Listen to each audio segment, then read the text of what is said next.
Welcome to the Afrocentric Woman, where our mission is to inspire Black women to heal core wounds and embrace a luxurious and abundant lifestyle. Thank you for joining me. Let's talk, sis. Hey ladies, just want to drop a quick video to let you know that you are not alone if you are a mother who is raising children and the father is narcissistic or has cluster B traits. You're not alone, and I'll just tell you a little something that I'm going through today that I mentally had to kind of walk myself through. At the time of this recording, it is November 29th. We're coming to the end of 2020. I have not received one penny. When I tell you, not one penny. Not $1 from my child's narcissistic father. I have not received clothing. I have not received food. Even if you want to say, well, I don't want to give you money because I don't know what you would do with the money, but here, I bought her some clothes. Or what size does she wear? What size sneakers does she wear? Keep in mind, she had a birthday this summer. No phone call, no gift. Not even a card, not even a handwritten letter. Like, I have no money, but let me just write a letter to my daughter. I don't have any money, but let me just send a greeting card from the dollar store that costs 50 cents. Children, and I remember myself, like, children are so appreciative of anything that their parent gives them. It could be a rock from outside that you paint a happy face on it with a Sharpie marker.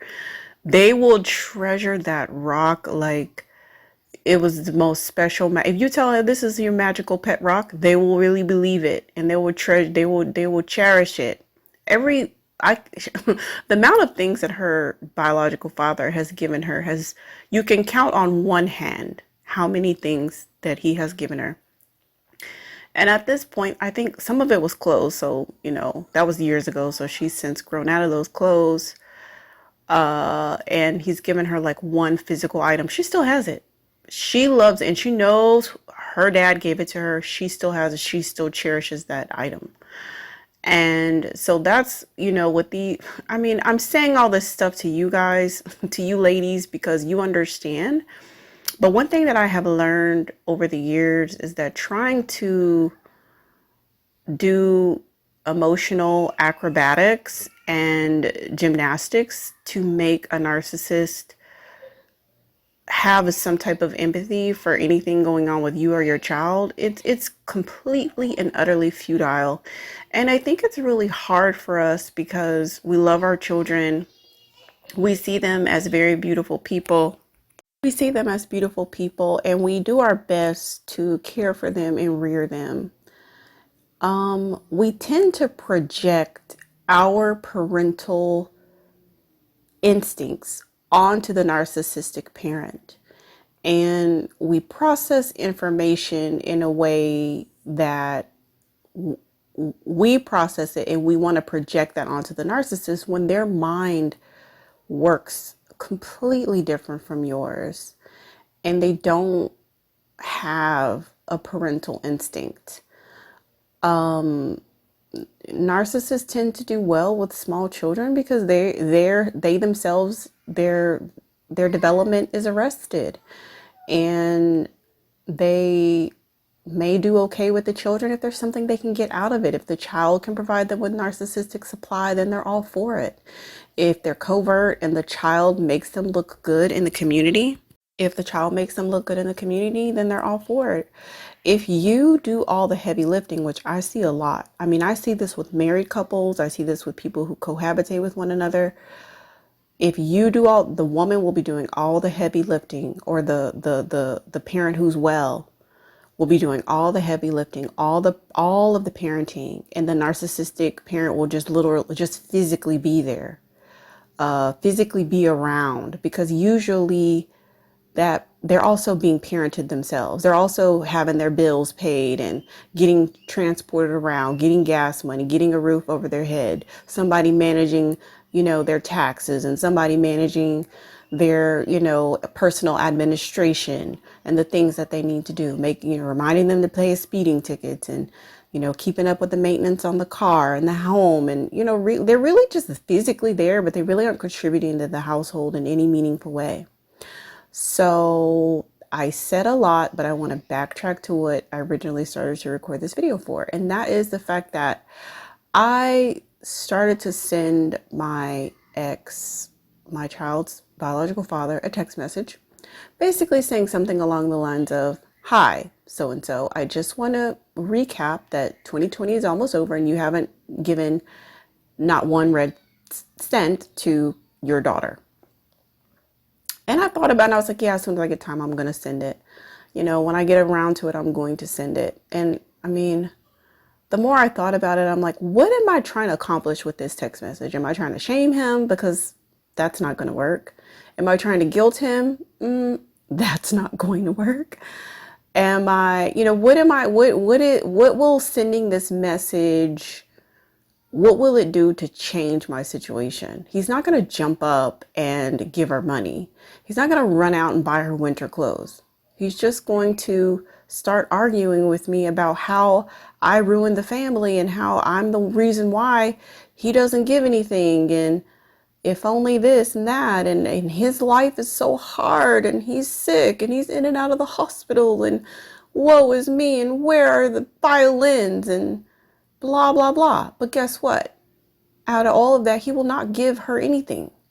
So upon deliberation, I decided, no, I already got a coat for her, and I'll get a few other winter items and we'll be fine. And we've been fine this entire year, even through the pandemic. We've been okay. And I'm so grateful and thankful for that. I mean, my family, my friends, the people who support me through my business, through purchasing products and services, I'm blessed. I'm blessed. So I don't need to open up that can of worms if it's quiet and not bothering me. I don't even need to go there. I oftentimes will have to give myself the same advice that I give to other people. And if one of my girlfriends came to me and was like, "I'm so upset because my child's biological father isn't giving my child anything. I'm going to send a message and tell him a piece of my mind," I would encourage her not to do that. I would. For those of you who want to go through the legal system, you trust the legal system and that's working for you, go through the legal channels to get your cash. But expressing your feelings to a narcissistic person is futile, and it's actually dangerous for you because you're opening yourself up.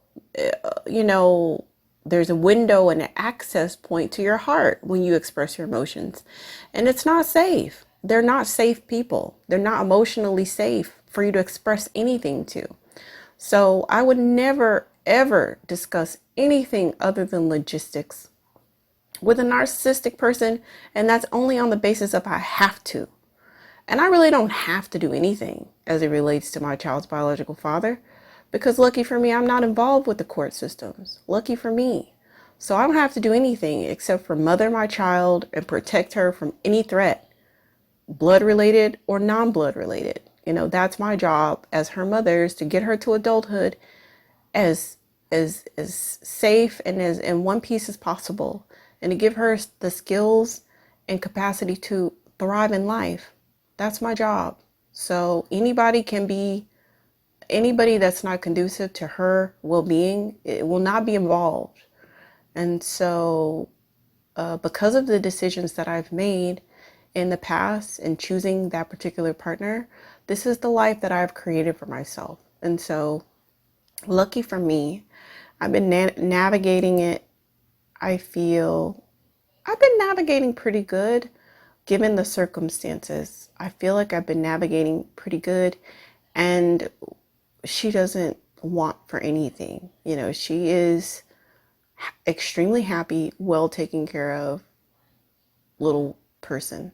So I'm grateful for that. So I say all that to say you're not alone. And that's why I started the video saying that you are not alone in wanting to, I wasn't planning on, quote, lashing out, but you might feel like lashing out via text message or email or sending voice notes or sending, a message or calling them and, quote, giving them a piece of your mind. But I just would encourage you to think about what is it going to get you at the end of the day? What is it going to accomplish? Going to their family and going off on the family, about what they're not doing. You have to keep in mind, especially if you're going to their mother, you have to understand their mother created them. Their mother created them. So you going and telling her what she needs to get her son to do and her son to do this and that, or going to his sisters when his sisters have been accommodating his, inadequacies all his life. So they're used to it. So you have to think, going to unhealthy people, going to that source and trying to shame them, you're not going to get anything out of it. So always try to let your emotions die down and think about things from a logistical perspective. If there's something logistical, non-emotionally charged that you can do to get accomplished what you want to get accomplished, then go for it. But if you're feeling a certain type of way, I would say try to have restraint and try to energy towards something that's going to get you what you want in life and try to get you something, as it pertains to your child. Thank you so much for listening, and drop down in the comments. Please like and subscribe. Thanks. Thank you so much for sharing your time and attention with the Afrocentric Woman. Special gratitude to our subscribers. If you'd like to stay connected with this channel and you haven't subscribed yet, please do so by hitting the subscribe button and the notification bell. If you like this content, please hit the like button. If you have any comments or thoughts about the content shared, please drop down into the comment section and let us know. Remember, you are worthy, you are enough, you are unique, and you are lovable. And I appreciate you.